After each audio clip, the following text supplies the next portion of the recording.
सचिन जेव्हा चौकार मारतो तेव्हा प्रेक्षक टाळ्या वाजवतात. वाक्याचा प्रकार ओळखा.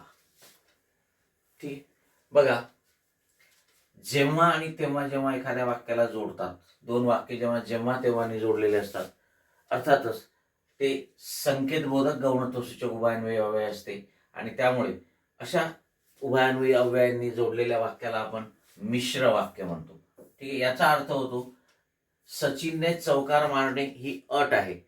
जर चौकार मारला तर टाळ्या वाजवतात, नाहीतर नाहीत वाजवत.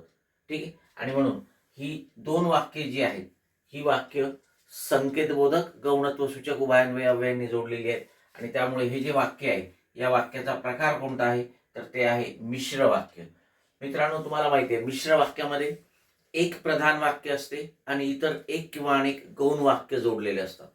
दोन असमान दर्जाचे वाक्य जोडलेले असतात. एक प्रधान असते, प्रधान वाक्य म्हणजे जे अर्थाच्या दृष्टीने स्वतंत्र आहे, आणि गौण वाक्य म्हणजे जे अर्थाच्या दृष्टीने प्रधान वाक्यावर अवलंबून असते. तर अशी दोन असमान दर्जाची वाक्य इथे जोडलेली असतात. याच्यामध्ये जेव्हा चौकार मारतो हे गौण वाक्य आहे आणि प्रेक्षक टाळ्या वाजवतात हे प्रधान वाक्य आहे. हे कोणतं वाक्य आहे?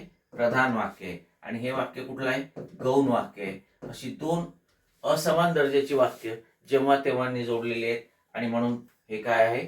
मिश्र वाक्य आहे. Okay, yes.